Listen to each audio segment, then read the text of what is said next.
foi um transtorno daqueles, viu? Muito grande. A gente vai falar ao vivo com o repórter Paulo Augusto. Ele acompanhou de perto essa situação durante toda a tarde. Tem os detalhes pra gente, né, Paulo? Boa noite. Tem uma previsão aí para os concertos, para obra de reparo terminar? Boa noite, Marcela. Boa noite a todos.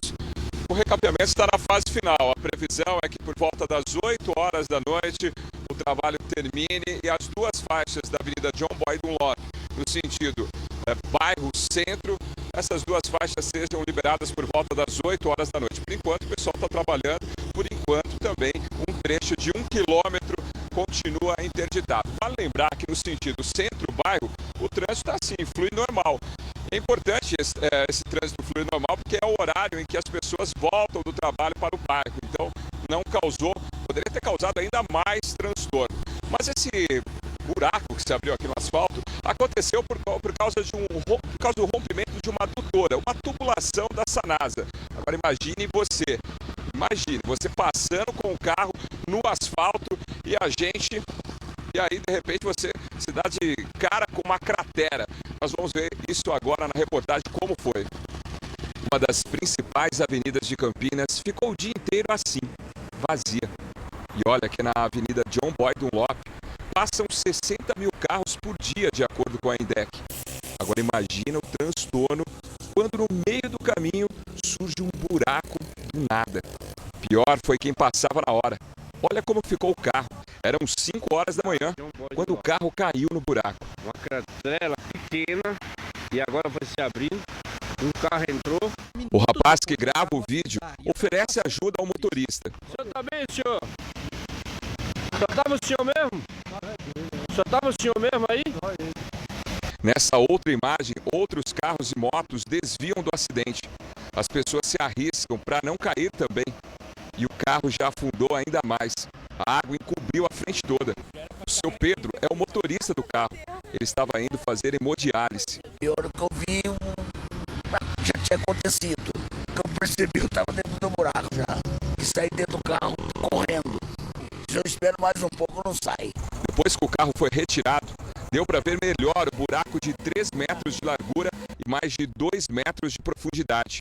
A 2 quilômetros do acidente, na ponte sobre a Bandeirantes, estava impossível andar. O congestionamento foi longe e piorou depois que a avenida foi totalmente fechada. Máquinas trabalharam o dia inteiro para resolver o problema e deu trabalho. Depois de 5 horas, os funcionários da Sanasa acabaram agora de trocar a tubulação. Eles estão recolhendo essa terra para fechar o buraco. O próximo passo é refazer o asfalto, só que vai demorar ainda bastante para liberar a avenida. Com o trecho da avenida fechada, o trânsito foi desviado para o bairro. O ponto de ônibus mudou de lugar. Foi para debaixo da árvore. Isso, tá tudo fora do lugar. E aí, falta informação, o pessoal meio perdido, a gente percebe o pessoal andando para um lado e para o outro. Sim, então, a gente não tem muita informação, até porque eu não tinha ouvido nada, né? Vim saber aqui. O movimento no fim da tarde foi intenso. A ambulância pediu caminho. A mudança atrapalhou a vida dos motoristas. Loucura.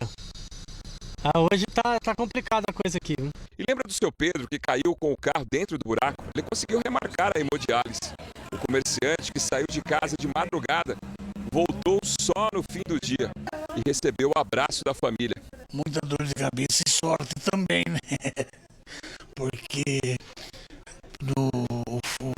o que aconteceu poderia ser pior, né? Pensei que ia sumir naquela cratera grande lá. No momento que eu caí, poderia ter passado até um articulado daquele por cima de mim. O susto até passou, mas a revolta, essa vai demorar. Tinha que ter uma sinalização, pô.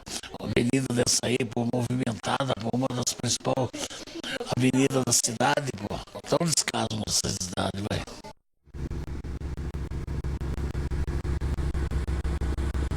Que susto, né? Que aconteceu foi realmente o Pedro escapou por pouco aí.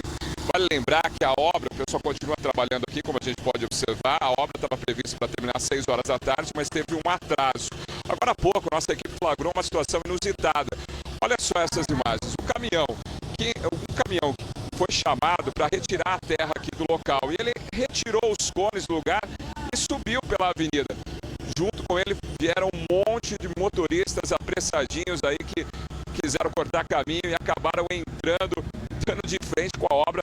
E aí os motoristas precisaram dar meia volta. Tinha um funcionário da obra aqui que acabou ajudando. E os motoristas precisaram dar meia volta e voltar. Porque não tinha jeito, não tem como passar por aqui. A gente pode observar, o pessoal está terminando agora o asfalto.